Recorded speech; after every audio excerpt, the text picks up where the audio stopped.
ಬಸವ ತಿಳುವಳಿಕೆ ಮತ್ತು ಸಂಶೋಧನಾ ಕೇಂದ್ರ ಪುಣೆ ಮತ್ತು BLE ಸಂಸ್ಥೆ ಇವರ ಸಹಯೋಗದಲ್ಲಿ ಬಸವ ತಿಳುವಳಿಕೆ ಮತ್ತು ಸಂಶೋಧನಾ ಕೇಂದ್ರದ ವಿಜಯಪುರ ಜಿಲ್ಲಾ ಶಾಖೆ ಉದ್ಘಾಟನಾ ಸಮಾರಂಭ ಮತ್ತು ಕೃತಿಗಳ ಬಿಡುಗಡೆ ಕಾರ್ಯಕ್ರಮ ವಿಜಯಪುರ ನಗರದ ಡಾಕ್ಟರ್ ಫಗು ಹಳಕಟ್ಟಿ ಸಭಾಭವನ BLE ಸಂಸ್ಥೆಯ ಆವರಣ ವಿಜಯಪುರದಲ್ಲಿ ಜರುಗಿತು. ಮುಖ್ಯ ಅತಿಥಿಗಳಾಗಿ ಹಿರಿಯ ಸಾಹಿತಿಗಳು ಹಾಗೂ ಶ್ರೇಷ್ಠ ಚಿಂತಕರಾದಂಥ ಪ್ರೊಫೆಸರ್ SG ಸಿದ್ದರಾಮಯ್ಯ ಹಾಗೂ ಅಧ್ಯಕ್ಷತೆಯನ್ನ ವಿಕ್ರಾಂತ ಪ್ರಾಧ್ಯಾಪಕರು ಗುಲ್ಬರ್ಗಾ ವಿಶ್ವವಿದ್ಯಾಲಯ ಡಾಕ್ಟರ್ ಸರಸ್ವತಿ ಪಾಟೀಲ್ ಹಾಗೂ ಗೌರವವಾಗಿ ಉಪಸ್ಥಿತರಿರುವಂತಹ ಅಧ್ಯಕ್ಷರು ಬಸವ ತಿಳುವಳಿಕೆ ಮತ್ತು ಸಂಶೋಧನಾ ಕೇಂದ್ರ ಪುಣೆ ಡಾಕ್ಟರ್ ಶಶಿಕಾಂತ್ ಪಟ್ಟಣ್, ಡಾಕ್ಟರ್ ಉಮಾಕಾಂತ್ ಶೆಟ್ಟರ್, ವಿಶ್ವಸ್ತರು ಬಸವ ತಿಳುವಳಿಕೆ ಮತ್ತು ಸಂಶೋಧನಾ ಕೇಂದ್ರ ಪುಣೆ. ಅದೇ ರೀತಿಯಾಗಿ ಕಾರ್ಯಕ್ರಮದಲ್ಲಿ ಪ್ರೊಫೆಸರ್ ಶಾರದಾ ಪಾಟೀಲ್, ಡಾಕ್ಟರ್ ಜಯಶ್ರೀ ಶಶಿಕಾಂತ್ ಪಟ್ಟಣ್ ಹಾಗೂ ಶರಣೆ ಬಸಮ್ಮ ಭರಮಶೆಟ್ಟಿ ಸೇರಿದಂತೆ ಮತ್ತಿತರರು ಉಪಸ್ಥಿತರಿದ್ದರು. ಕಾರ್ಯಕ್ರಮವು ಅತ್ಯಂತ ಅರ್ಥಪೂರ್ಣವಾಗಿ ಹಾಗೂ ವಿಜೃಂಭಣೆಯಿಂದ ಜರುಗಿತು. ಅಕ್ಕನ ಅರಿವು ವಚನ ಅಧ್ಯಯನ ವೇದಿಕೆಯ ಸದಸ್ಯರ ಕೃತಿಗಳ ಲೋಕಾರ್ಪಣೆ ಕಾರ್ಯಕ್ರಮವೂ ಕೂಡ ಇದೇ ಸಂದರ್ಭದಲ್ಲಿ ಜರುಗಿತು. ಓಜೆ ಬಜಾವಣೆ ಲೆಕ್ಕವನರಿಯೇ, ಅಮೃತಗನ ದೇವಗಣವನರಿಯೇ, ಕೂಡಲ ಸಂಗಮ ದೇವ ನಿನಗೆ ಕೇಳಿಲ್ಲವಾಗಿ ಆನವಲಿದಂತೆ ಹಾಡಬೇಕು. ಸೊ ನೀವೇನೋ ತಪ್ಪು ತಿಳ್ಕೊಳ್ಳಿಲ್ಲ ಅಂತಂದ್ರ ಕೂಡಲ ಸಂಗಮ ಸ್ವರೂಪರಾಗಿರುವ ನಿಮ್ಮೆಲ್ಲರ ಮುಂದೆ ದಂತನ ಅಂತೆಲ್ಲ ನೋಡಿ ಕಟ್ಕೋಬೇಕಷ್ಟೇ. ಇಂತಹ ಒಂದು ಮಹಾನ್ ಕಾರ್ಯಕ್ರಮದಲ್ಲಿ ನಿಮ್ಮೆಲ್ಲರನ್ನ ಉದ್ದೇಶಿಸಿ ಮಾತನಾಡಲು ಯೋಗ್ಯ ಅಂತ ನನ್ನ ತಿಳ್ಕೊಂಡಿದ್ದಕ್ಕಾಗಿ ಮತ್ತು ಶಶಿಕಾಂತ್ ಪಟ್ಟಣ್ ಸರ್ಗೆ ಮತ್ತು ಎಲ್ಲ ಬಸವ ತಿಳುವಳಿಕೆ ಮತ್ತು ಸಂಶೋಧನಾ ಕೇಂದ್ರದ ಎಲ್ಲ ಸದಸ್ಯರಿಗೆ ಹೃತ್ಪೂರ್ವಕವಾದಂತಹ ವಂದನೆಗಳನ್ನು ಹೇಳಕ್ಕೆ ಇಷ್ಟಪಡ್ತೀನಿ.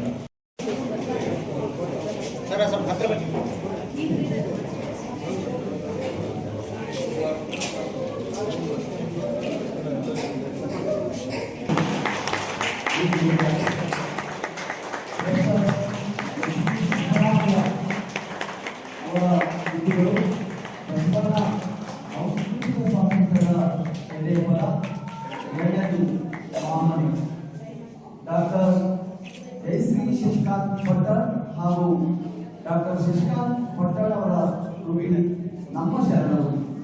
ಡಾಕ್ಟರ್ ಶಾರದಾ ಪಾಟೀಲ್ ಇವರ ಮುತ್ಸಂಜೆ ಹೊತ್ತಿನಲ್ಲಿ ಮತ್ತು ಇತರ ಲೇಖನಗಳು, ಶರಣೆ ಗೌರಮ್ಮ ನಾಸಿ ಅವರ ಕೃತಿ ಮಂಗೇರಣ, ಶರಣೆ ಬಸಮ್ಮ ಭರಮಶೆಟ್ಟಿ ಅವರ ಕೃತಿಗಳು ಆವಿಯಾಯಿತು ಭಾವ, ಅವ್ವನಿಂದ ಅಡುಗೆ ಮನೆ, ಬದುಕು ಬದಲಿಸಿದ ಮರದ ಪೆಟ್ಟಿಗೆ ಹಾಗೂ ಇತರ ಕಥೆಗಳು.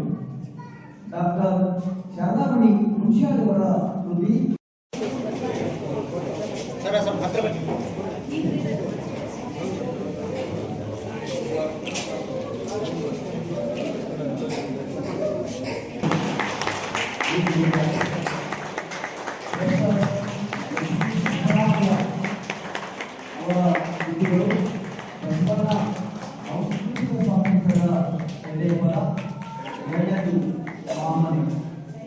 ಡಾಕ್ಟರ್ ಜಯಶ್ರೀ ಶಶಿಕಾಂತ್ ಪಟ್ಟಣ್ ಹಾಗೂ ಡಾಕ್ಟರ್ ಶಶಿಕಾಂತ್ ಪಟ್ಟಣ್ ಅವರ ಕೃತಿ ನಮ್ಮ ಶರಣರು.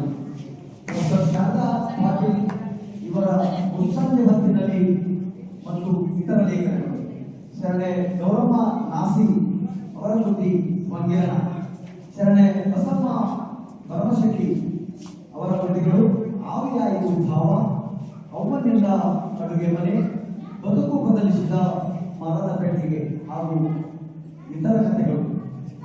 ಡಾಕ್ಟರ್ ಶಾರದಾಮಣಿ ಮುಂಚಿಯಾದವರ ಕೃತಿ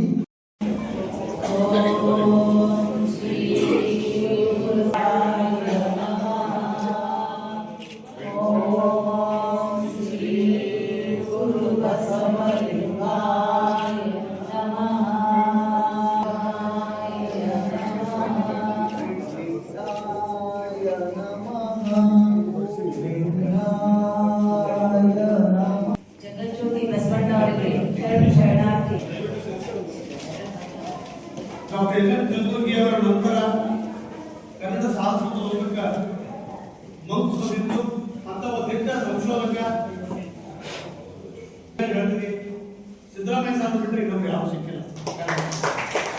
ಕನ್ನಡದ ಅಸ್ಮಿತೆ, ಕನ್ನಡದ ಸಾಂಸ್ಕೃತಿಕ ಆ ಹಿರಿಯ ಪರಂಪರೆಗೆ ಪ್ರೊಫೆಸರ್ ಎಸ್.ಟಿ. ಸಿದ್ದರಾಮಯ್ಯ ಅತ್ಯಂತ ಪ್ರಾಮಾಣಿಕ ಪಾರದರ್ಶಕವಾಗಿ ಸಾಹಿತ್ಯ ಮಾಡಿದರು. ಒಂದು ಸಾಹಿತ್ಯಿಕ ಚಟುವಟಿಕೆ ಒಳಗೆ ತೊಡಗಿಸ್ಕೊಂಡು ಈಗ 80 ವರ್ಷದಾಗ ಕಾಲಿಟ್ಟಾರ. ಇವರನ್ನ ಕರೀಲಿಕ್ಕೆ ಕಾರಣೀಭೂತರು ಅಂತಂದ್ರೆ ನಾವು ಈ ಸಮಾವೇಶ ಮಾಡಿರ್ತಕ್ಕಂಥ ಎಲ್ಲ ಬಂಧುಗಳಿಗೆ ನನ್ನ ಶರಣಾರ್ಥಿಗಳನ್ನು ಹೇಳ್ತಾ ವೇದಿಕೆ ಮೇಲಿರ್ತಕ್ಕಂಥ ಎಲ್ಲ ಧನ್ಯವಾದಗಳಿದೆ. ಈ ವಿಶೇಷವಾದ ಕಾರ್ಯಕ್ರಮದಲ್ಲಿ ಭಾಗವಹಿಸಿರ್ತಕ್ಕಂಥ ಎಲ್ಲ ಬಂಧುಗಳಿಗೆ ಮೊದಲಿಗೆ ನನ್ನನ್ನು ಮಾತನಾಡೋದಕ್ಕೆ ಬಿಟ್ಟಿದ್ದು ಸ್ವಲ್ಪ ಮುಜುಗರ, ನನಗೆ ಹೆಚ್ಚು ಮುಜುಗರವನ್ನು ಉಂಟು ಮಾಡಿದೆ. ಕಲಬುರ್ಗಿ ಸರ್ ಅವರ ಜೀವನ ಪರ್ಯಂತ ತೊಡಗಿಸಿಕೊಂಡ ರೀತಿ ಇದೆಯಲ್ಲ, ಅದರ 2% ನಾವು ಏನಾದರೂ ಮಾಡಿದ್ರೆ ಅದು ದೊಡ್ಡದು. ಅವರ ಸಾಧನೆ ಕನ್ನಡದೊಳಗೆ ಅಪ್ರತಿಮವಾದ, ಇದುವರೆಗೂ ಮುಂದೆಯೂ ಕೂಡ ಯಾರು ಮಾಡ್ತಾರೆ ಅನ್ನುವುದರ ಬಗ್ಗೆ ಆತಂಕ ಬರುವಷ್ಟರ ಮಟ್ಟಿಗೆ ವ್ಯಾಪಕವಾದ ಅಧ್ಯಯನ, ವ್ಯಾಪಕವಾದ ಸತ್ಯನಿಷ್ಠ ಶೋಧನೆ. ಅದಕ್ಕೆ ಕಲಬುರ್ಗಿ ಸರನ್ನು ಬಿಟ್ಟರೆ ಮತ್ತೊಬ್ಬರು ನನಗೆ ನೆನಪಾಗುವುದು ಡಾಕ್ಟರ್ ಎಂ ಚಿದಾನಂದಮೂರ್ತಿ. ಇಬ್ಬರಿಗೂ ದೃಷ್ಟಿಕೋನದೊಳಗೆ ಭಿನ್ನತೆ ಇದ್ದರೂ ಕೂಡ ಅವರ ನಿಷ್ಠೆ, ತತ್ಪರತೆ, ಆ ಸಂಶೋಧನಾ ಪ್ರವೃತ್ತಿಯೊಳಗಿನ ಸತ್ಯಾನ್ವೇಷಣೆ, ಇವುಗಳ ಬಗ್ಗೆ ಎರಡನೇ ಮಾತಿಲ್ಲ ಅನ್ನುವಷ್ಟು ಮಟ್ಟಿಗೆ ತೊಡಗಿಸಿಕೊಂಡಿದ್ದಾರೆ. ಬರೀ ವಚನ ಸಾಹಿತ್ಯ ಅಷ್ಟೇ ಅಲ್ಲ, ಇಡೀ ಕನ್ನಡ ಸಾಹಿತ್ಯವನ್ನು ಅದರ ಎಲ್ಲ ಮಗ್ಗುಲುಗಳಲ್ಲಿಯೂ ಕೂಡ ಅಧ್ಯಯನ ಮಾಡಿದಂಥವರು. ಅದಕ್ಕೋಸ್ಕರ ಆ ಗುರುವಿಗೆ, ಗುರುದ್ವಯರಿಗೆ ನನ್ನ ನಮನಗಳನ್ನು ಹೇಳ್ತಾ, ಇವತ್ತು ಇಲ್ಲಿ ಇಷ್ಟು ಪುಸ್ತಕಗಳು ಬಿಡುಗಡೆಯಾಗಿವೆ. ಅದರಲ್ಲಿ ನನ್ನವು 2 ಪುಸ್ತಕಗಳಿವೆ. ಅದರ ಬಗ್ಗೆ ಕೆಲವು ಮಾತುಗಳು. ಚಳುವಳಿಯನ್ನು ಅವರಿಗೆ ಮುಟ್ಟಿಸಬೇಕು ಅಂತಂದ್ರೆ ಒಂದು 100 ಪುಟ ಮಿತಿಯ ಒಳಗಿರಬೇಕು. ಎಲ್ಲ ವಿಚಾರಗಳನ್ನು ಕೂಡ ಮುಖ್ಯವಾಗಿ ಅಲ್ಲಿ ಪ್ರಸ್ತಾಪಿಸಿರಬೇಕು ಎನ್ನುವ ದೃಷ್ಟಿ ಇಟ್ಕೊಂಡಂತೇನೆ ಈ ಪುಸ್ತಕ ರಚನೆ ಮಾಡಿದ್ದು. ಅದು ಇವತ್ತು ಬಿಡುಗಡೆಯಾಗುತ್ತೆ. ಮೊನ್ನೆ ಗೋವಾದಲ್ಲಿ ಆಗಸ್ಟ್ ತಿಂಗಳಲ್ಲಿ ಗೋವಾದಲ್ಲಿ ಒಂದು ವಿಚಾರ ಸಂಕಿರಣ ನಡೆಯಿತು, ವಚನ ಸಾಹಿತ್ಯಕ್ಕೆ ಸಂಬಂಧಪಟ್ಟಂತೆ. ಬಸವರಾಜ್ ಸಾದರ್ ಮತ್ತು ನಾನು ಆ ವೇದಿಕೆಯಲ್ಲಿ ಮಾತನಾಡಿ ಸಾನ್ನಿಧ್ಯವನ್ನು ವಹಿಸಿದ್ದಂಥ ಸಾಣೆಹಳ್ಳಿ ಗುರುಗಳಾದ ಡಾಕ್ಟರ್ ಪಂಡಿತಾರಾಮ್ ನಿಸ್ವಾಮಿಗಳು ನನಗೆ ನನ್ನ ಲೇಖನವನ್ನು ಮಂಡಿತವಾದ ನಂತರದೊಳಗೆ ಒಂದು ಮಾತು ಹೇಳಿದರು, ಯಾಕೆ ಇದ್ರ ಬಗ್ಗೆ ಒಂದು ನಾಟಕ ಮಾಡಬಾರ್ದು ನೀವು ಅಂತ. ನಾನು ಇದಕ್ಕೆ ನಾಟಕಕ್ಕೆ ಸಾಧ್ಯವೇ ಅಂತಂದು ಸ್ವಲ್ಪ ಯೋಚನೆ ಮಾಡಿದೆ. ಆದರೆ ಅವರು ಅಷ್ಟಕ್ಕೆ ಬಿಡಲಿಲ್ಲ.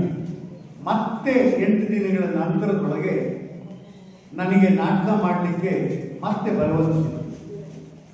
ಆ ಹೊತ್ತೇನೆ ನಾನು ಗೋವಾದಲ್ಲಿ ಮಾಡಿದ್ದಂಥ ಉಪನ್ಯಾಸದ ಲೇಖನವನ್ನು ವಿಸ್ತರಿಸಿ ಬರೆಯುತ್ತಿದ್ದೆ.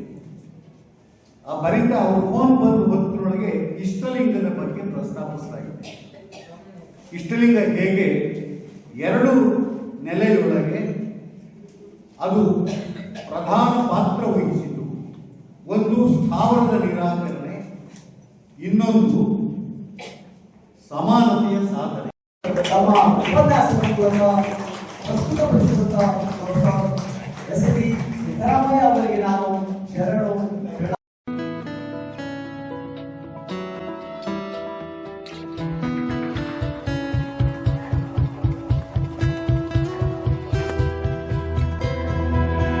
ये पलक मेरी जान मंजिलों का निशान, ये बुलेट मेरी जान.